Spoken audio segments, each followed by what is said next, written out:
Hello, friends. On this glorious day in drink history, I'm excited. No reason, and perhaps that's the best part. These are interesting times for spirits and cocktail culture, and by interesting I mean incredibly bombastically, epically, mind-numbingly, amazingly cool. So much so that every now and again I need to take a moment and pause just to soak it up. And certainly not take it for granted, because I'm telling you folks, 30 years from now, in the year 2046, the up-and-coming generation of bartenders is going to look back at this era with bewilderment. It's chock full of legends building their legend in real time, and we all have a ringside seat. Let's do this.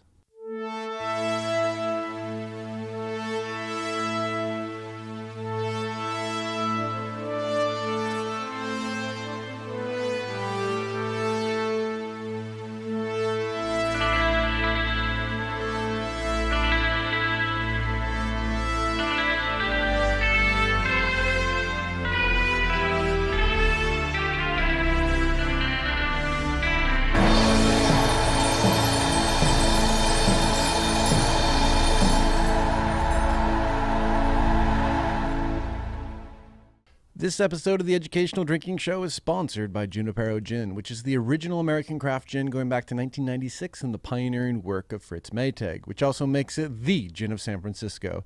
At 98.6 proof, it's a bit stronger than most gins and perfect in your favorite gin cocktail. Good stuff. My guest today is bartender Aaron Polsky. Mr. Polsky will forever in my mind be a New York bartender, but a New Yorker he is no longer, as he recently switched coasts and relocated to sunny Los Angeles, which seems to suit him just fine as he slings drinks as bar manager at Harvard & Stone in Hollywood. Harvard & Stone has been a go-to spot for cocktails since opening in 2011, and Mr. Polsky is not shy about his aspirations for his bar to win big at this year's Tales of the Cocktail Spirited Awards. Game on. I believe in the guy. He's a winner, with the first time we crossed paths being when he represented New York as a finalist in the Luxardo Cocktail Cup. He's a really inspired and creative bartender, and I'm pleased to be able to share our conversation with you now. I love it out here. Yeah? It's great. Yeah, it is awesome. So you're here. I'm here. Wow. Yeah. How long you been here? Since August. Yeah? So what is that? 10 months? Wow. Is that math horrible? Yeah, it's totally horrible. That 7 months. 7 months. I've been here. Yeah. What do you like about it? LA is an amazing place to live. It's a ton of fun. It's just really, I mean, I can go on so far I can't even start. But let's talk about the scene here. We have some incredible bars and restaurants. Mm-hmm. And it blew me away when I got here. Coming from New York, coming from a place that's seen as one of the pinnacle cities of cocktails.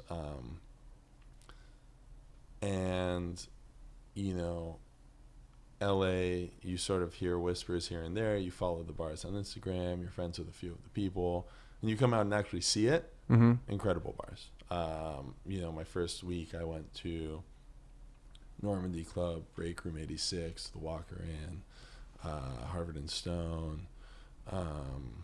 Before I had been to La Descarga, and between the experiential qualities of all of these bars, and they're truly, unless they're designed not to be, they're just truly immersive. Like, they're really just like, you go in, it's just like a whole different world, and the drinks are incredible. In terms of the bartender experience itself, are there any major differences between working in New York and working in the LA area? I would say that probably depends on your bar, just like in New York. Yeah. So, I personally haven't seen any trends in my work that are like, wow, it's so much different in New York. But Mm-hmm. I'm sure that depending on your neighborhood and depending on your bar. But again, New York's the same thing. Yeah. So, and then what are you doing out here now? I'm the bar manager at Harvard & Stone. Okay. It is my favorite bar in the world. I was the drunk who hung out, and they gave me a job. Yeah, so that's what I'm doing. I'm also working with Alex Strauss and Yale Vengroff for Cornerstone. So that's Alex's spirits and spirit accessories marketing company. So we, go out and educate on the brands that are part of Cornerstone. And currently it's so Yale, Yale's brands technically, although we work together on all of them. Yale does Atlantico Rum and La Niña del Mezcal, and I do East Imperial, which is a collection of sodas and tonics. Cool. So we educate on those. We help people where needed with programs and whatever, and then we also do community give back. So there are reps for Cornerstone in every in a bunch of U.S. markets, and we each get to pick who we want to work with. So we work with a company called LA Kitchen, and they basically give marginalized demographics culinary training so that they can find work. So people out of foster homes, people out of jail, stuff like that. So awesome. Yeah. And what's the vision of what you guys got going on over at Harvard and Stone? Well, Harvard is an incredible bar. It's been a bar that's been a community gathering place for 5 years. We just celebrated our 5th anniversary in February. And, to me, what it currently is the realization of the cocktail community's hard work for the last 15 years. For the first 10 of those years, there was a lot of no, and there was a lot of uphill battle. There was, no vodka, no, you can't stand, no, you can't behave this way. And those bars that were successful during that time, the cocktail bars were incredible, Milk and Honey, PDT, Pegu, Death & Co., Flatiron, all those. But we've matured as a community and as an industry since then. So when all of those no's were necessary at the time. It was in order to push everything forward. It was in order to change the status quo and not let, the people's existing taste or, sort of like lack of exposure settle into to not moving forward, so that now we have all these people asking for old fashions, for Moscow mules, for dark and stormies. Anyway, so that was a necessary thing that needed to happen. Anyway, I think that if 5-10 years ago you asked people, well, what are you doing all this for? Like, why are you saying no to all these people? Why are you making people sit down? Why are you making them make reservations? They may have just been able to say, well, we want to serve them something better. But if you gave them a sort of glimpse of the future and said, hey, is it so that maybe in 5, 10, 15 years you can have an incredible fun bar that's also an incredible music venue, that also is fun, that also has amazing bartenders and an amazing, whiskey and agave selection, and a place where you can drink cocktails cheap and get them fast and have them very well made, they would have been like, oh yeah, that's what we want. That's what we're doing all this for. And to me, that's what Harvard and Stone is. If you take what... That's awesome. Like if you take what makes a great bar, forget cocktails, not a cocktail bar, but just a great bar. And, you think about what that requires. It's a fun crowd. It's great music. It's a great vibe. It's friendly bartenders. It's bartenders who are just sort of fun and also just down to business and fast and all of those things people. Harvard is all those things, and then you add great cocktails and great spirits. Awesome. LA is such a weird place. too. It's unlike any other place in the world, I think. It's kind of like Vegas without the gambling. I started here about 10 years ago myself, and the city, I think, at that point was just starting to change, and it's come so far, and it has to be a really interesting kind of ecosystem to practice your craft within in terms of the clientele and everything that's happening here. So what I've seen is that the craft is at a very high level here. Yeah. And that a lot of the bars are very specialized and special. So, maybe in a more eloquent way of saying it, LA might be a smaller pond, Mm-hmm. but it's got a ton of big fish in it. Mm-hmm. And so if you look at a place like New York, there might be a few more big fish, Mm-hmm. but the pond is largely filled with medium fish beyond that. Mm-hmm. So, and that's great, and that shows that the culture is spreading and that the cocktail culture is spreading. But what's cool is that everybody out here is incredibly supportive of one another. Yeah. It's a pretty good scene for the bartending community.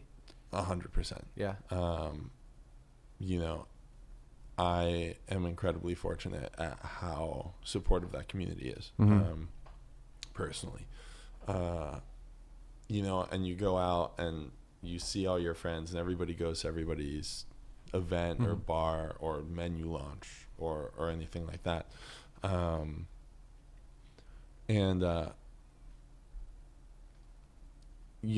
It's beyond being supportive because there's a need to. It's because there's a want to and an excitement about what everybody else is doing. If you look at what Mary Bartlett and Dave Fernie are doing at Honeycut, their drinks are amazing. Their vibe is incredible. And yeah, they changed up. Honeycut opened as one side being sort of like a dance club and one side being a cocktail bar, and they just changed over the other side, the cocktail bar side, it's called the Deep End. It sort of defies explanation. I think Mary said future underwater space disco. And it's so much fun in there, and the cocktails are awesome. And she is one of the most passionate people I know about when it comes to making great cocktails and also making them really fun. So Mm-hmm. it's like if somebody orders a Jameson ginger from her, she's gonna like make it the most incredible Jameson. Like it's beyond just like making a buck. It's a lot of behind the scenes stuff.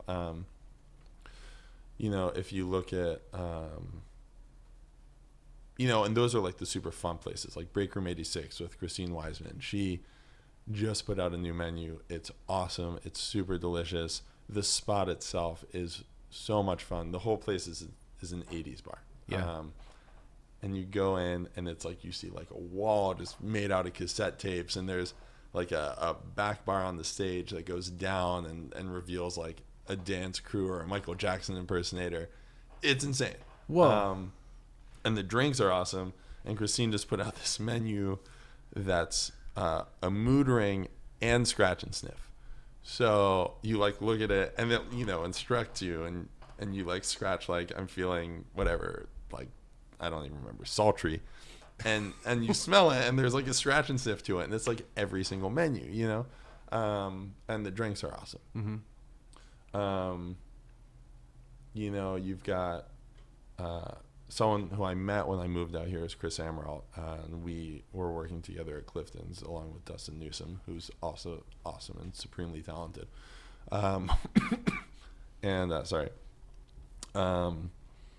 And he just took over fiscal agent, and he's so good at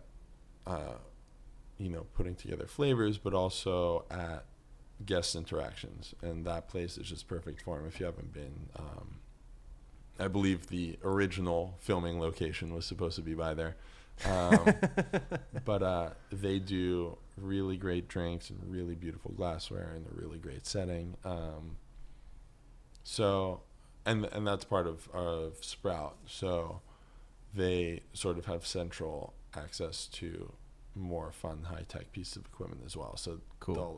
they'll like proprietors will get in on the Rotovap or whatever and do some fun stuff or stuff as they need to, So there's just such a wide, and Walker Inn does a new menu every 2 months, and it's just like mega involved and really thought through.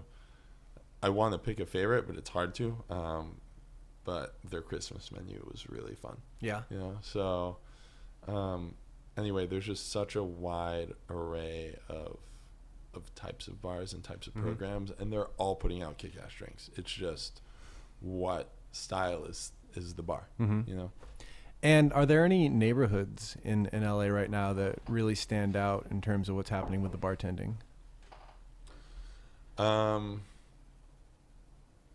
There are gems in every neighborhood. Yeah.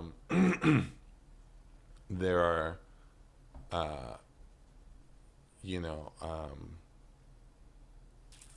I mean, there might be a few higher concentrations here and there. I would say that Hollywood and K-Town have like small little clusters, but I wouldn't say that one specifically. I mean, I would be remiss to fail to mention Yale, who runs the Spare Room, and she, I think, is truly a gem in Hollywood and in LA especially. Those cocktails are amazing, and they're served in the hotel bar that's at the center of Hollywood. So it's like you go outside and you see, I think it's the Hollywood Highland like building / mall / like Sonic Assault when you walk past it. And you go into the Roosevelt, which is this super picturesque classic hotel that you've definitely seen in movies and TV shows and all that. And you go up these stairs and you go into the Spare Room, and in the middle of this beautiful bar that has a bowling alley, that's like packed most of the time, she just makes the most kick-ass fun, tasty, beautiful, like fun garnish drinks. And that's like, like that center of Hollywood is, doesn't really have that. Although great drinks exist nearby, like West Hollywood has a lot of great cocktail bars. East Hollywood, where we are, Harvard, K-Town, but yeah, anyway. No one neighborhood, but all of LA, really. So I was thinking about when we had met originally, and it was 3 or 4 years ago. You came out to San Francisco representing the New York market in the Luxardo Cocktail Cup. Oh, yeah. And I remember the cocktail you made was so cool because it was like inspired by like a 70s Scorsese movie or something. And you had like dehydrated something on like a faux Coke mirror or something, and it was so cool. You remember that? Yeah, that was fun. We did that was a Luxardo bitter powder. Yeah. Or dehydrated. And then we blended that up and made a little garnish line. Yeah.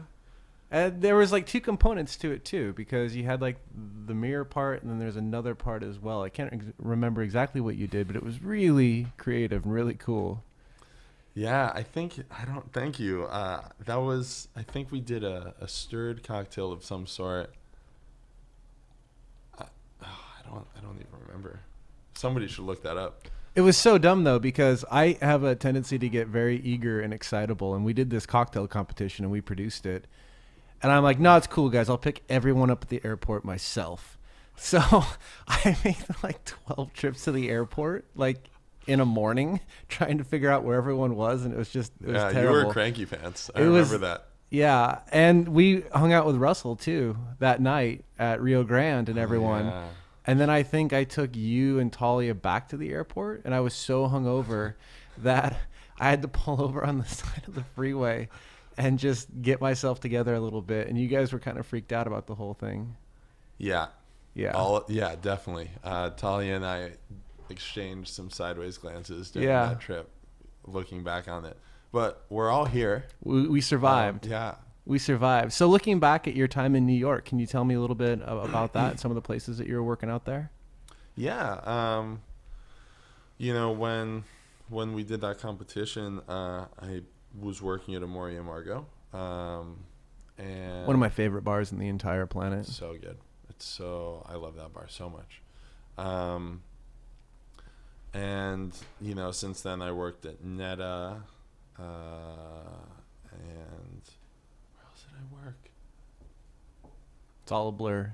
It's all a blur. Gin Palace, Yeah. Rest Its Soul, and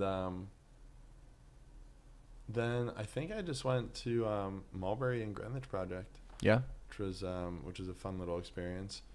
Before that, I worked at some fun bars as well.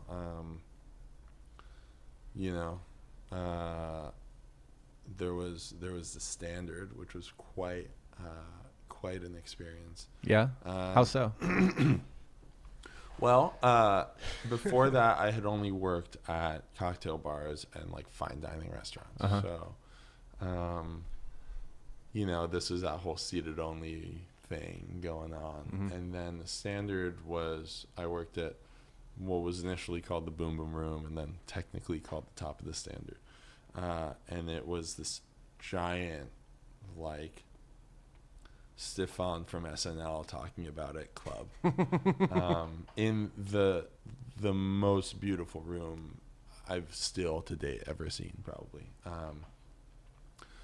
And it was just crazy busy all the time, and I'd never worked in an environment like that, and we would serve cocktails, and even at night we didn't. At night it was, we pulled menus, and like if somebody wanted something, we made it, but it was mostly vodka sodas. But it was literally like, how far can I stretch my fingers to get as many glasses in my hand at once to make as many drinks as I can? So that, because it was like that. It was like over the course of the night, that extra, that fifth glass, that 20% just like stayed consistent. And, Mm-hmm. it was intense. And after that, I was, as I tell people, never weeded again, because it was just like nothing after that can phase you. Mm-hmm. But it was amazing. It was so much fun. Yeah, I mean, I worked at a lot of spots. We can go through them, but no. Well, I'm also curious about what inspires you now about bartending. Where's your creativity at? What I want people to experience is a drink that tastes compelling. Mm-hmm. So whether it's using spices that just shine really beautifully through a spirit or through a combination of modifiers, or a garnish that accents the flavor of whatever it is they're drinking, or what else? We just did Gina, who works at Harvard with me, and I just did a pop-up in Mexico City at Lehman Tour. Oh, nice. It was so much fun. And we did a drink called the Five Alive, which was inspired by that juice drink that we all probably had as kids. Totally. And it was so much fun to make. And, we made it because, so at Harvard we have our back bar, which is called R&D. Mm-hmm. And everybody who works there, and that's on Mondays, that's a guest bartender. And every other day, that's a staff bartender. Every day, they create their own new menu. Oh, wow. Every single day. And that's awesome. And a lot of people don't know about that. So come. It's great. New menu every day. So when Gina and I were invited to do this pop-up, we were like, well, let's do it like we do R&Ds. So we woke up, we went to the market, we saw everything they had. We were just, on their notes app all day, just like writing stuff and coming up with ideas and putting them down. And, you go and everywhere, we were in Oaxaca and Mexico City. And everywhere you go, there are people making fresh juices. So you see all these fruit everywhere. Yeah. And so we decided to go with these little guavas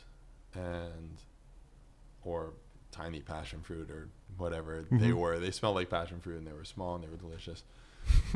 and 5 Alive came up, and we were like, well, let's do that, And so the drink we made, the modifiers were a combination of juices. And, I know that Jane Danger at Mother of Pearl did some fun stuff with juices, but not a lot of people are. Yeah. And so that was a really fun thing, because that drink was delicious. And it took its complexity and its flavor from taking what we know about balancing cocktails and then applying it to, throwing additional juices in. And it was a pretty simple blueprint, but, it worked. So that was pretty inspirational to me, to see such good results from just using fresh fruit like that. Juice is so underrated. And I know that using fresh squeezed juice is a well-established best practice in cocktails at this point, but just the complexity of fresh juice and the depth that it can have, and how you can use different juices together to even achieve more depth. I think it feels really underappreciated, maybe not by bartenders, but by people in general. I think it's easy to write off juice as just juice, but when you have fresh juice, it can be like a first growth wine, just in terms of the depth and the complexity and the layers there, Sure. And there's a lot of play between, or rather a lot of opportunity to use other modifiers in addition to the juices to make them shine. So, something like orange doesn't necessarily shine in the classic spec cocktail. Something like grapefruit, but if you use a bit of orange and a bit of grapefruit and then modifiers on top of that, like a grapefruit peel syrup, like bitters, like Cointreau, anything like that, you're sort of firing out on all cylinders. So you have the acidity and the sweetness and the flavor of the orange juice, but then you have that orange peel quality that you're not necessarily getting from a juice, that you're extracting with a Sunkist. So, that's something you can have a lot of fun with. And the guava, we bought a bunch and we cut them in half and we scooped them out, and then we scooped them all ahead of service, but just like a spoon of that. Cool. And it just added such an aromatic quality to it. What about categories of spirits? Anything have your attention right now? Anything that you're really enjoying working with and being creative with? I hate to say no. Yeah. But it's sort of like in all the above. I have just been, I've been playing with everything, and it's sort of like day by day. The other day, actually, I had a pretty fun R&D menu. I made all the drinks and named them after sodas, like classic soda brands. Oh, nice. And the base spirits of each were actually liqueurs. So. Oh, wow. Yeah. So, the kind of classic amaretto sour spec is, 2 amaretto, 1 lemon. And then, beyond that, all the bitters and the egg white and all that. But going with that, you're making low ABV drinks that also taste like candy but are well balanced. And with this one, we did one with root and made a root beer out of it, but added a couple other things to make it fun. We did Giffard Pamplemousse with Campari and called it Fresca. But, again, other modifiers. We made one that tasted like Slice, What was the other one? Oh, Manhattan Special. So made a fun little coffee flavored soda without actually using coffee. So, that was a really fun thing to do, especially to do a themed menu like that. Cool. I always love playing with whiskey. Lately I've found, I can't even really talk concretely about this, but using whiskeys that are a little less charred oak forward and a little more grain forward. I mean, I think the Potrero 18 is one of those where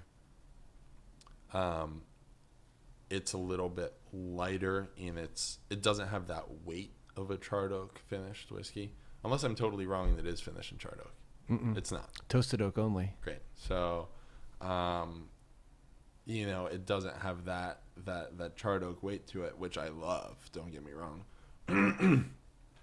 But it allows for some more possibilities and just a different flavor profile,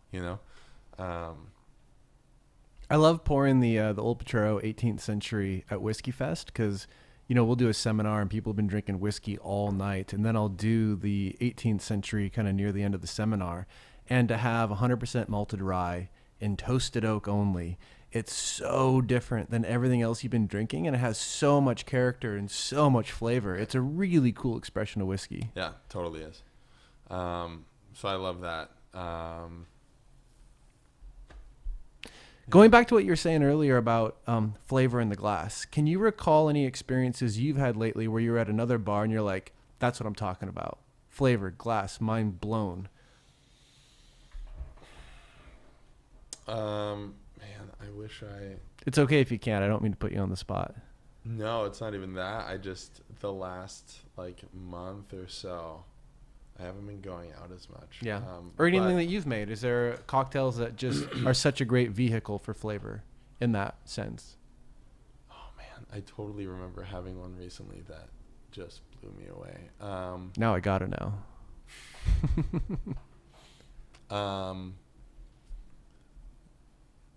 There were a couple at Spare Room. There was the Dragon's Back, which was a mezcal sour. And then there was, you know what? You know which one is awesome? Was the, come on, what's it called? It was basically an old-fashioned with a Japanese whiskey and pandan. And I don't remember if there were a couple other things in it. And it was called the Lucky Yale, I'm sorry. Anyway, it's on the bottom third of the menu. It's there. It's got pandan Japanese whiskey in it, and it is so good. It's still on the menu? Believe so. Cool. And it's just it's beautiful. It balances all of those things that you want in an old fashioned, and it plays on top of them. So the pandan and the bitters and all of those things just make it sparkle. Mm-hmm. And it's fantastic. What's another one?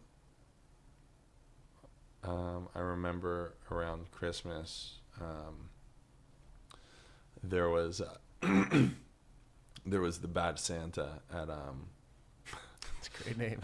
At, the Walker Inn, and it was basically like a super steroided peppermint schnapps, and it was they basically made it using some pretty high tech stuff, and then served it in a flask, with a beautiful piece of ice in the rocks glass, and you got to pour it. Cool. Pretty sure I poured the whole thing, and it wasn't all for me, but that one was incredible. There's one that Thomas Waugh does back in New York at what's it called? At Dirty French. And it was this coconut chai Manhattan of some sort. Wow. It was so good.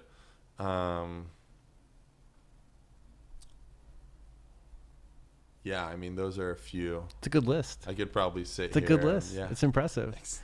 And I know you have a limited time and you got to get rolling here in a minute, but one last question for you. What's next? What's the future look like for you?